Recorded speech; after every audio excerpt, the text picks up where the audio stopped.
What is up, guys? It is Cody from Auto Mafia Racing, and today we have received our Striker Lighting custom LED headlights for our S550 EcoBoost Mustang. Alright, so we're going to show you how to install these. First step, take off your front bumper. Okay guys, first thing we're going to do is disconnect the battery using a 10mm.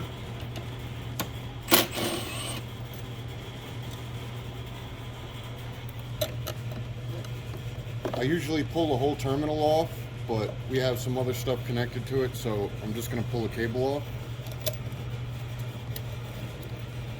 This bottom plate off, you're going to need a push clip removal tool and a 7mm.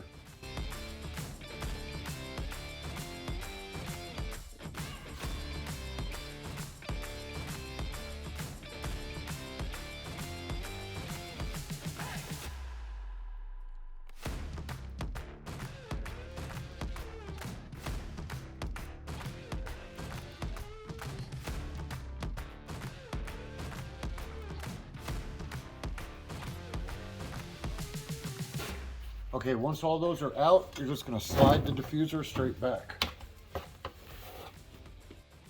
Next thing we're going to do is remove the push clips from the fender liner.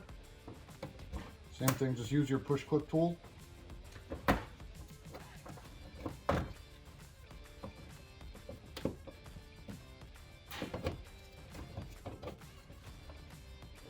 we'll do the same thing on the other side.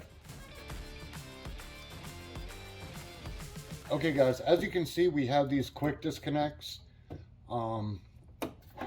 So you just push the button and pull it out to remove it. If you guys don't have these, we sell these on our website. I don't know if you can see the bumper up here. A lot of times when you're pulling these apart, the bumper breaks. There's supposed to be another piece right here. Behind it, you'll see this bracket with a 7mm that goes in from the top. So you might have to remove more of your fender liner to get at this. But a lot of people don't know about this 7mm and they just go to rip the bumper out. That's what happened to this particular car. And it ripped the mount out that goes behind here. So this bumper will never sit right again against this fender. It'll keep like falling away. We do sell this quick disconnect kit. I highly recommend it if your bumper's broken. It's on our website, automafiaracing.com. But just be aware, if you do not have these, you're going to have to take this 7mm bolt out of the bracket through the inside of the fender well. Now, as you can see, this side isn't broken. That's the hole where the 7mm goes in from the top into the bracket that's usually bolted here. But like I said, we have our quick disconnect on, so you remove the bracket and it's held on like this. I definitely recommend this if your bumper is broken and it's not hanging on correctly. Again, we have these on our website, automafiaracing.com. I will put a link down below in the description and maybe even in a comment if you want to pick these up. I highly recommend them too. It's a super quick install. Next thing we're going to do is remove all the push clips from this top cover.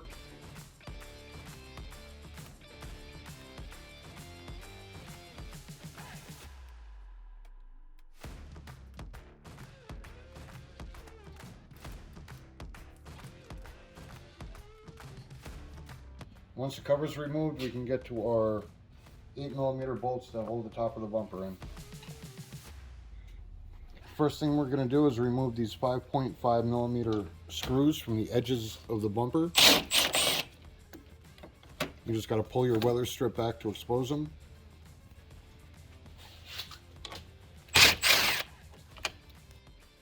Now we can remove all of the 8mm.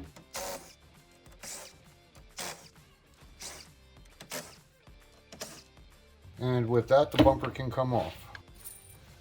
Lift up and over the tabs,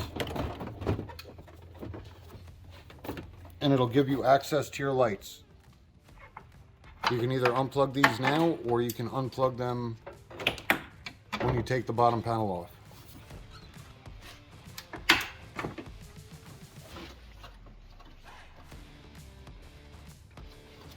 You see, we already have the Striker Lighting RTR grill. This is also an easy quick disconnect. So no problem removing your front bumper with this. I've seen some of these RLTR grills that are just hardwired, and it becomes a pain in the ass just to take them off. All right, there we go. We got the bumper off. It's time to put these new headlights in. First thing we're going to do to get the headlight out is remove the 13mm bolt on the side. And then there's two 10mm bolts, one on the top and one on the bottom.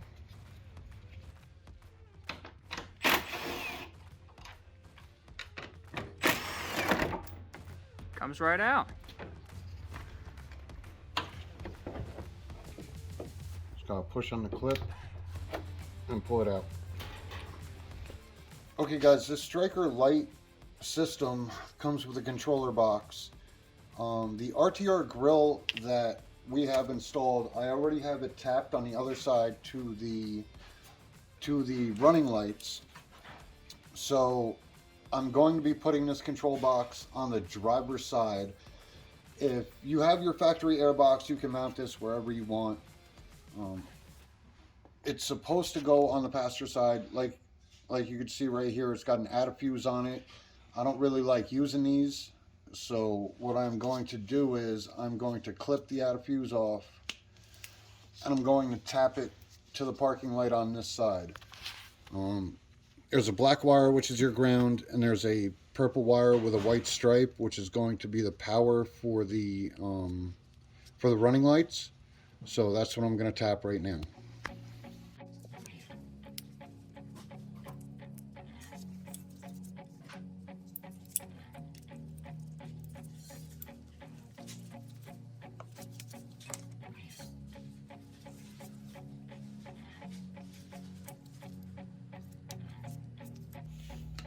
As for ground, I'm going to be grabbing the ground off of the horn mount.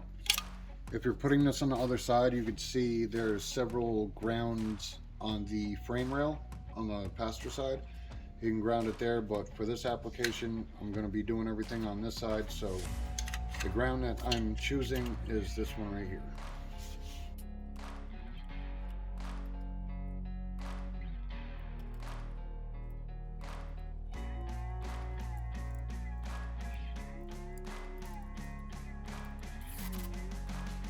Alright, now we're going to test the lights and see if they work.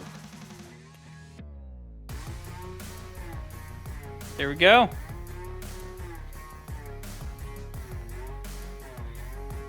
Now that we know the lights work, I'm going to disconnect them again and then mount this box.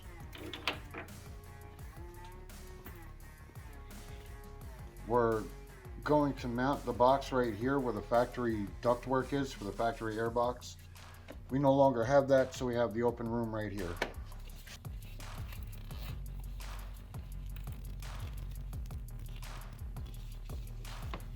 Okay, now we can plug in our extension cables. Short one is going to go to this side. The long one is going to go to the passenger side.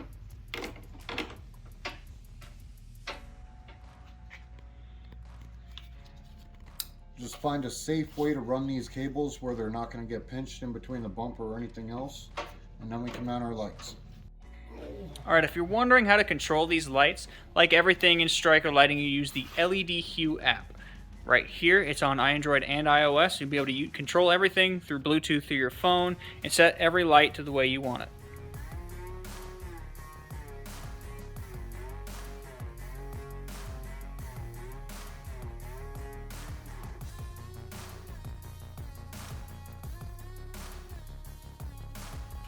Okay guys, once our wires are ran and tucked away safe, we can put our headlights in.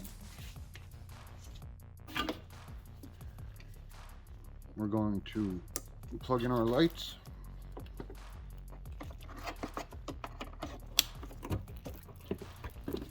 And then we can mount them back in the car.